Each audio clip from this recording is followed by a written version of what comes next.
भारत का 28वां राज्य झारखंड पूर्व में तेजी से उभर रहा है। भारत के खनिज भंडार के 40% हिस्से के साथ ये राज्य अपनी असली क्षमता और अद्भुत विकास के लिए तैयार है। 10.5% GSDP की वृद्धि दर के साथ झारखंड पूर्वी भारत में दूसरा सबसे तेजी से विकास करने वाला राज्य है। इस विकास के पीछे कठिन परिश्रम और उद्यमी कार्यबल की चाह है। झारखंड औद्योगिक बुनियादी ढांचे, शहरी विकास, शिक्षा, ऊर्जा, खान और खनिज, ऑटो और ऑटो कलपुर्जों, IT, ITES और इलेक्ट्रॉनिक विनिर्माण जैसे क्षेत्रों में निजी और अंतर्राष्ट्रीय निवेश को आमंत्रित कर मेक इन इंडिया मिशन में एक अहम भूमिका निभाने का भरसक प्रयास कर रहा है, ताकि झारखंड निवेशकों के लिए स्वर्ग सा बना रहे। सरकार ने एक अनुकूल कारोबारी माहौल बनाने के क्षेत्र में व्यापक कदम उठाए हैं। एक आशावादी जनसांख्यिकी क्षमता और एक मजबूत आधारिक संरचना और सामाजिक बुनियादी ढांचे को लेकर झारखंड भारत में अपनी एक अलग पहचान बना रहा है।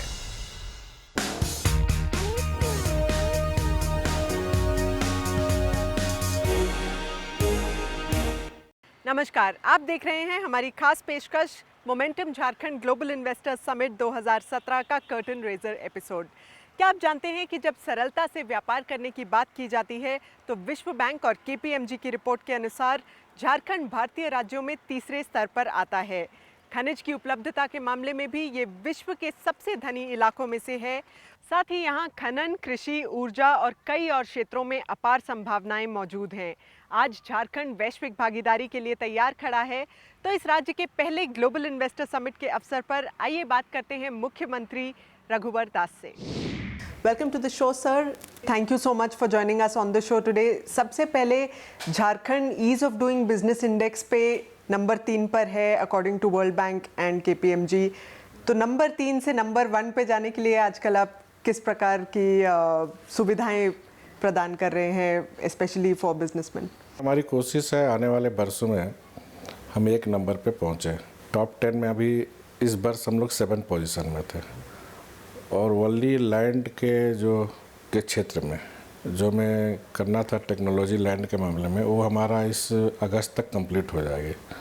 तो आप नेक्स्ट ईयर देखेंगे हम 1 नंबर झारखंड ई डूइंग बिजनेस में रहेंगे। तो यहाँ पे इन्वेस्टर्स को किस टाइप की सुविधाएं मिलती हैं जो और किसी स्टेट में नहीं मिल रही हैं आज की डेट में? देखिए, हमारी सरकार नीतियों द्वारा चलने वाली सरकार, देश का 40% रिसोर्सेज झारखंड पे है। और जो हमारे लोकप्रिय प्रधानमंत्री जी ने देशवासियों को मेक इन इंडिया का जो संदेश दिया, उस मेक इन इंडिया का झारखंड रीढ़ है। और इसको ध्यान में रखकर उस मेक इन इंडिया को सफल करने के लिए मेक इन झारखंड को सफल बनाने के लिए ये ग्लोबल इन्वेस्टर समिट हम कर रहे हैं। ये जो झारखंड संभावनाओं से भरा प्रदेश है, हर सेक्टर में, चाहे आप कृषि क्षेत्र में जाएं, चाहे IT क्षेत्र में जाएं, इंडस्ट्री सेक्टर में जाएं, पर्यटन सेक्टर में जाएं, ऑटोमोबाइल के सेक्टर में जाएं, और उसी को ध्यान में रखकर ये झारखंड जो पठारी क्षेत्र है, जहाँ हम सिर्फ कृषि के विकास दर से इस राज्य का विकास दर नहीं बढ़ा सकते, तो कृषि के साथ साथ उद्योग का भी विस्तार हो जी। इसको ध्यान में रखकर हमारी सरकार ग्लोबल समिट की पहली बार राज्य गठन के बाद आयोजन किए जी। और उद्योग को बढ़ाने के लिए लैंड लीज रूल्स में भी आपने कुछ अमेंडमेंट्स किए हैं। किस प्रकार के अमेंडमेंट्स आए हैं और इन्वेस्टमेंट्स पे क्या असर आया है? देखिए, हमने पहले ही कहा कि हमारी सरकार नीतियों द्वारा चलित सरकार है। हमने सरकार गठन करने के बाद ही झारखंड इंडस्ट्रियल डेवलपमेंट अथॉरिटी बनाया, और राज्य के पास जितनी सरकारी ज़मीन थी अलग अलग विभाग के, उस सारे एक विभाग में जो भी हमारे निवेशक आएंगे उनको 10 जगह जाने की ज़रूरत नहीं है ज़मीन के लिए। एक जगह वो आवेदन देंगे झारखंड स्टेट डेवलपमेंट अथॉरिटी में, और उनको 1 महीने के अंदर हम लोग ज़मीन उपलब्ध करा देंगे, ताकि निवेशक आराम से अपनी निवेश यहाँ कर सकें। और इंफ्रास्ट्रक्चर आपने किस तरह का सेटअप किया है? रांची एयरपोर्ट को इंटरनेशनल एयरपोर्ट का दर्जा मिल रहा है, और कहाँ कहाँ एयर स्ट्रिप्स बनाने के प्लान हैं, और बिजनेस बढ़ाने के और क्या क्या इंफ्रास्ट्रक्चर प्लान हैं? किसी भी निवेशक को लाने के लिए इंफ्रास्ट्रक्चर बहुत ज़रूरी है। अगर आप झारखंड घूमें तो हमने राष्ट्रीय मार्ग से प्रांतीय राजमार्ग को जोड़ना, गांव से शहर को जोड़ना, ये कनेक्टिविटी हमने काफ़ी पूरी कर ली। अभी एक triangle road Jamshedpur industrial area, Kolanchal, Dhanbad और रांची का ट्रिंगल रोड का हम लोग उसमें योजना बना रहे हैं। उसी तरह बिजली के क्षेत्र में, ट्रांसमिशन लाइन के क्षेत्र में हम काफ़ी पीछे हैं। तो 2019 को टारगेट करके झारखंड का ट्रांसमिशन लाइन हमारा दुरुस्त हो जाए, तो उसमें भी 20,000 करोड़ रुपए का निवेश हमें ज़रूरत है। और मुझे कहते हुए खुशी हो रही है कि जो रोड शो हम लोग ने किए देश के अंदर या बाहर, तो काफ़ी निवेशक, चाहे रोड सेक्टर में हो, चाहे बिजली की ऊर्जा के क्षेत्र में हो, निवेश करने को तैयार है। और 16-17 को उन सर के साथ एमयू होगी, और एमयू होने के बाद फिर उस दिशा में काम शुरू होगी। उसी तरह स्मार्ट सिटी भी हमारे पास ज़मीन उपलब्ध है 600 एकड़, तो स्मार्ट सिटी में भी निवेश आए। तो इन सारी चीज़ों को देखते हुए फूड प्रोसेसिंग सेक्टर में आए, आईटी के सेक्टर में आए, काफ़ी निवेशक झारखंड में निवेश करने को तैयार बैठे हैं। और मेटल्स और माइनिंग सेक्टर एक तरह से बैकबोन है झारखंड का, उसमें आप किस प्रकार की इन्वेस्टमेंट एक्सपेक्ट कर रहे हैं, और आपने पावर लेने के बाद किस तरह से यहाँ पे रिफॉर्म्स किए हैं इस सेक्टर में? देखिए, सरकार नारे और वादे से नहीं चल सकती, सरकार चलती नीतियाँ से। तो एक व्यापारी जब उद्योग लगाता है तो उसे क्या क्या चीज़ की ज़रूरत होती है? उसकी पहली प्राथमिकता होती है कि अपनी कमाया हुआ धन अगर हम किसी स्टेट में लगाएं तो हमें प्रॉफिट होनी चाहिए, नीतियाँ अच्छी होनी चाहिए, और प्रभावशाली सिंगल विंडो सिस्टम होनी चाहिए। हमें 10 जगह 10 कार्यालय की चक्कर ना लगे, और इसके लिए हमने प्रभावशाली सिंगल विंडो सिस्टम भी स्थापित किए। और इस 2 वर्ष में ऑलरेडी 21,000 करोड़ रुपए का पूंजी निवेश हो चुका है, और वो काम चल रहा है। स्किल्ड मैन पावर की शॉर्टेज लगभग हर राज्य में हो रही है। आज इंडिया में सेंटर की तरफ से भी स्किलिंग इंडिया का प्रोग्राम चालू हुआ है। झारखंड में लगभग 70% लोग 35 की उम्र से कम के हैं। तो जॉब क्रिएशन के लिए किस प्रकार की नीतियां आ रही हैं, और स्किल डेवलपमेंट में सरकार क्या कर रही है? झारखंड में 70% आबादी गांव में रहती है, और हमारा राज्य अमीर जरूर है लेकिन लोग गरीब हैं। तो गांव में जो हमारे बच्चे बच्चियां रहती है, जो गरीबी के कारण उच्च शिक्षा नहीं दे पाए, उनको भी रोजगार मिलना चाहिए। और उसको ध्यान में रखकर हम लोग ने इस बार जो अपना बजट 23 जनवरी को हम लोग ने पेश की, झारखंड का बजट, जिसमें 700 करोड़ रुपया हम लोग स्किल्ड झारखंड बनाने में रखे हैं। और वो स्किल्ड हम उसी टाइप में देंगे जो यहाँ हमारे निवेशक यहाँ निवेश कर रहे हैं, जो हमारे यहाँ इंडस्ट्री चल रहा है, उनको ध्यान में रख के, ताकि हमारे बच्चों को स्किल्ड करने के बाद दूसरे राज्य में पलायन करने की ज़रूरत ना पड़े, उनको यहीं रोजगार मिल जाए। इस सोच के साथ हमारी सरकार काम कर रही है।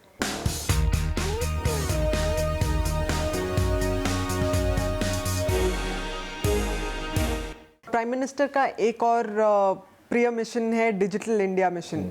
तो झारखंड में डिजिटल इंडिया मिशन को लेकर किस तरह की प्रोग्रेस हुई है? विद इन झारखंड गवर्नमेंट आपके लोगों ने किस तरह से टेक्नोलॉजी अडॉप्ट की है, और क्या माइंडसेट चेंज हो पाया है गवर्नमेंट के अंदर भी? आईटी एक ऐसा प्रौद्योगिक क्षेत्र है जो शासन और जनता के बीच जो दीवार थी, जो खाई थी, वो खत्म हो गई। और इसीलिए हम लोग ने आईटी को हर विभाग में प्राथमिकता दी, और हम लोग ने तय किया 2017 तक सारे काम पेपरलेस, जो प्रधानमंत्री जी का सपना है, उस दिशा में हम लोग बढ़ चुके हैं। डिजिटल झारखंड और कैशलेस झारखंड पर भी हमारी सरकार काम कर रही है। और आप देखी होंगी टीवी में, विज्ञान भवन में जब देश के प्रधानमंत्री ने देश के 5 डीसी को सम्मानित किए इस डिजिटल और कैशलेस के लिए, तो उसमें झारखंड का 2 डीसी था, एक जमशेदपुर और एक बोकारो का। कैशलेस का ये मतलब नहीं है कि कैश नहीं चलेगा, लेकिन जहाँ तक अभी हमारे ग्रामीण क्षेत्र में टेक्नोलॉजी नहीं पहुँच पाई है, और उसमें भी हमारे आदरणीय प्रधानमंत्री जी ने भीम ऐप लागू कर दिया। तो कैशलेस का मतलब है कि अधिक से अधिक ट्रांजैक्शन ऑनलाइन हो। उस दिशा में झारखंड कदम बढ़ा चुकी है, और मुझे पूर्ण भरोसा है कि आने वाले 1 वर्ष के अंदर हम ये हैं कि 1-2 के अंदर झारखंड आए। पर कनेक्टिविटी का चैलेंज कैसे फेस करेंगे आप? यहाँ पे क्या टेलीकॉम ऑपरेटर्स से भी इन्वेस्टमेंट की जरूरत है? हम लोग BSNL से भी हम लोग बात करके उस दिशा में हम लोग के काम चल रही है। जैसे भारत नेट पर भी हम लोग काम कर रहे हैं। अभी तक हम लोग 4,000 पंचायत में 1400 से ज़्यादा पंचायत में इंटरनेट की सुविधा हम लोग पहुंचा दी है। तो आहिस्ता आहिस्ता हमें है कि 2017 दिसंबर तक पूरे 4,404 पंचायत में इंटरनेट की सुविधा हम पहुंचा देंगे। सर्विस सेक्टर का कंट्रीब्यूशन स्टेट की जीडीपी में बढ़ा है पिछले 10 सालों में। 33% हुआ करता था 2004-05 में, जो कि बढ़ के 49% पहुंच गया 2015-16 में। तो सर्विस सेक्टर के लिए स्पेशली आपने किस तरह की पॉलिसीज अपनाई हैं? अगर कोई इंडस्ट्री बॉम्बे में चल रहे हैं तो झारखंड में भी लगाए, ताकि झारखंड की पॉलिसी अच्छी है, झारखंड में हमें प्रॉफिट का गुंजाइश है। क्योंकि मैं मानता हूँ कोई भी निवेशक या उद्योगपति व्यापारी वहीं निवेश करता है जहाँ उसे लगता है कि हमें प्रॉफिट होगा, हमारी कमाया हुआ धन का सुरक्षा भी सुरक्षित रहेगा। और झारखंड एक ऐसा प्रदेश है, और उसका सबसे उदाहरण ताज़ा टाटा स्टील, जो 1907 से स्टील प्लांट चल रहा, और बोकारो स्टील प्लांट है हमारे यहाँ, HEC है। कभी भी औद्योगिक अशांति नहीं हुई। और इंडिया अब एक उभरता हुआ स्टार्टअप कैपिटल भी बनता जा रहा है। हालांकि ज़्यादातर स्टार्टअप आइडियाज़ अभी फिर भी बड़ी सिटीज से ही आ रहे हैं, पर झारखंड में भी काफ़ी पोटेंशियल है, यूथ बहुत ज़्यादा है यहाँ पर। तो इनोवेशन और स्टार्टअप्स को प्रमोट करने के लिए आप देखिए, लोग हम लोग क्या ने कर रहे हैं? इसमें बजट हम लोग ने प्रावधान किया 25 करोड़। और हमने इस बार उड़ान, जो स्कूल के बच्चे, चाहे प्राइवेट स्कूल चाहे सरकारी स्कूल के बच्चों को उड़ान कंपटीशन हम लोग ने रखा था, जिसमें 1,24,000 बच्चे, गांव के बच्चे भी शामिल हुए थे। और उनका कंपटीशन करा के हम लोग फर्स्ट सेकंड थर्ड पुरस्कार भी दिए थे। तो स्टार्टअप में भी जो बच्चा, अगर गरीब बच्चा पढ़ना चाहता है तो उनको भी हम लोग छात्रवृत्ति देने का प्रोत्साहन नीति बनाया, ताकि स्टार्टअप जो देश का सपना है, प्रधानमंत्री जी का सपना है, तो झारखंड भी स्टार्टअप में भी आगे बढ़े। सोशल इंफ्रास्ट्रक्चर डेवलपमेंट के लिए, एजुकेशन की डेवलपमेंट, हेल्थ केयर की डेवलपमेंट में किस तरह की इन्वेस्टमेंट्स की ज़रूरत है और किस तरह की पब्लिक प्राइवेट पार्टनरशिप्स की ज़रूरत है? जैसे हमारे पास इटकी में, रांची में 100 एकड़ ज़मीन है, तो यहाँ मेडिकल हब भी बनने की काफ़ी गुंजाइश है। अपोलो को हम लोग 1 रुपये में ज़मीन दिए, हॉस्पिटल बन रहा। तो मेडिकल सेक्टर में भी निवेश की काफ़ी संभावना है। मैंने फिर कहा, पूर्वोत्तर राज्य रांची का एक केंद्र बिंदु बन सकता है, क्योंकि यहाँ आधा बिहार यहीं से, आधा बंगाल यहीं से, उड़ीसा भी सटा हुआ है। तो मेडिकल हब की भी काफ़ी गुंजाइश। और जब हमने हैदराबाद में रोड शो की थी तो काफ़ी निवेशक मेडिकल के क्षेत्र में निवेश करने को तैयार है, और उसका भी हम लोग DPR तैयार रखे हुए हैं। और ये 16-17 फरवरी को आप देखेंगे कि मेडिकल के क्षेत्र में भी काफ़ी निवेश करने के लिए लोग आएंगे। और एजुकेशन सेक्टर में क्या? एजुकेशन सेक्टर में क्वालिटी एजुकेशन हमारी प्राथमिकता है। तो क्वालिटी एजुकेशन के लिए टीचर को आज के समय के अनुसार ट्रेंड करना, तो उस सेक्टर में भी हम लोग ने MU किए हैं, ताकि हमारे टीचर को वो आगे ट्रेंड करें आज के समय की शिक्षा को ध्यान में रखकर। तो हम लोग फोकस कर रहे हैं गुणवत्ता युक्त शिक्षा के लिए ट्रेंड हमारे टीचर को। तो हम लोग ने काफ़ी लोग के साथ MU किए हैं, ऑस्को और केल जैसी संस्था से। यूनिवर्सिटी में वाईफाई करना, तो सारी हम लोग शिक्षा के क्षेत्र में। हायर एजुकेशन में पहली बार हमने हायर एजुकेशन सेक्रेटरी अलग रखी, तो उसमें भी हायर एजुकेशन में प्राइवेट यूनिवर्सिटी, अब अमेठी जैसी यूनिवर्सिटी यहाँ शुरू कर दी, उसको हम ज़मीन खरीदने जा रहे हैं। अन्य प्राइवेट यूनिवर्सिटी, करीब 7-8 प्राइवेट यूनिवर्सिटी अभी आ गए। तो हायर एजुकेशन सेक्टर में जहाँ हम पीछे थे, हमारी योजना है कि 2020-22 तक हम राष्ट्रीय मानक में पहुँच जाए, ताकि हमारे बच्चों को हायर एजुकेशन के दूसरे राज्य ना जाना पड़े।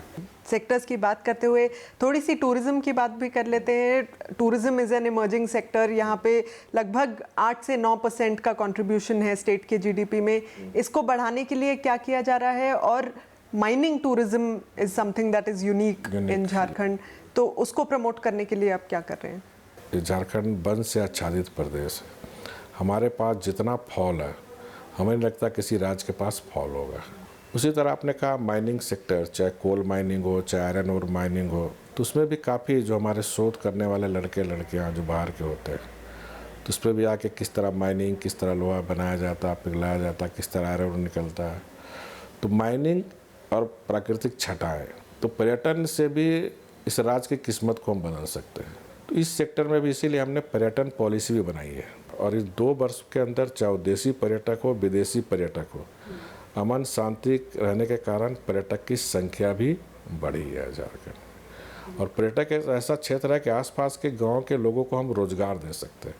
तो पर्यटक को भी एक उद्योग का दर्जा देकर हम अधिकांश इस राज्य से बेरोजगारी को भी समाप्त कर सकते हैं। आपका पहला ग्लोबल इन्वेस्टर समिट आ रहा है, उससे आपकी एक्सपेक्टेशन क्या है? देखिए, मैं पूरे राज्य, दुनिया, देश के सभी इन्वेस्टर से को आपके चैनल के माध्यम से अनुरोध करना चाहता हूँ। झारखंड एक ऐसा प्रदेश है जो संभावनाओं से भरा पड़ा। 10-11 ऐसा प्रक्षेत्र है जहाँ निवेशक निवेश करके प्रॉफिट भी ले सकते हैं और इस राज्य और राष्ट्र की समृद्धि में अपनी भूमिका भी अदा कर सकते हैं। हर तरह की सुरक्षा हम निवेशक को देंगे और इसलिए हमने ये भी तय किया है कि मुख्यमंत्री निवेशक प्रोत्साहन बोर्ड हम बनाने जा रहे हैं, जहां हमारे जो भी निवेशक निवेश करेंगे उसका हर महीना मैं खुद मॉनिटरिंग करूंगा अधिकारी और निवेशक के प्रतिनिधि के साथ, ताकि किसी तरह की कोई दिक्कत हमारे निवेशक को ना हो। स्वेच्छा से, आराम से हम बिजनेस करके अपनी समृद्धि के साथ साथ देश का समृद्धि हम कर सकते हैं। इस सोच के साथ मैं निवेशक से अनुरोध करूंगा कि 2017 के फरवरी के में आप आए। Thank you very much. Thank you for joining us on the show sir. Thank you.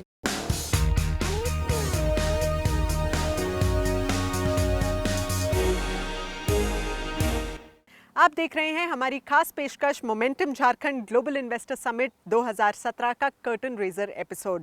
अब हमारे साथ हैं वो शख्सियत जो व्यापार को सरल बनाने की प्रक्रियाओं को अमली जामा पहनाने में अहम भूमिका निभाती हैं। झारखंड की मुख्य सचिव Rajbala Verma. Welcome to the show, ma'am. Thank you for joining us today on Network 18.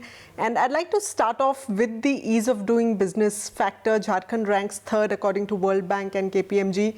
What is it that you're doing differently from the other states that really makes Jharkhand an easy place to do business in? Well, Jharkhand, I think, is the most investment-ready state. We have very good policies. We've got very good reforms. We are number one in labor reforms. And in the ease of doing business also, we scored 97 on 100. We have a land bank. And most importantly, we have 40% natural resources, mineral resources, gold, bauxite, copper, coal, all the minerals are here. So Jharkhand is a blessed state, ready for investment, and we are waiting with the red carpet for the investors. You have the first Global Investors Summit coming up, Momentum Jharkhand as you're calling it. What's the sort of participation you're expecting from within India and outside, and what's the sort of investment size that you're expecting? The response has been tremendous. We are very encouraged by the response. I'd like to tell you that 4,000 delegates have registered already. 5 countries are our partner countries: Japan, Tunisia, Czech Republic, Mongolia, and 8 ambassadors have confirmed, and about 4 to 5 large contingents of foreign delegates are expected from Australia, China, Japan, and 28 countries will be here. Saudi Arabia, UAE, Singapore. So we are very, very excited by the response. Right. And what's the sort of investment that you're expecting, and which are the key focus sectors? You would have seen our logo is elephant. Elephant is our state animal. Elephant stands for wisdom, stability, abundance, prosperity. The state stands for all this. The logo depicts the qualities of the state. So we have opportunities and potential in every sector, be it manufacturing, IT, ITES, food processing, automobile, tourism, hospitality, higher education. So the potential and opportunities in Jharkhand are immense.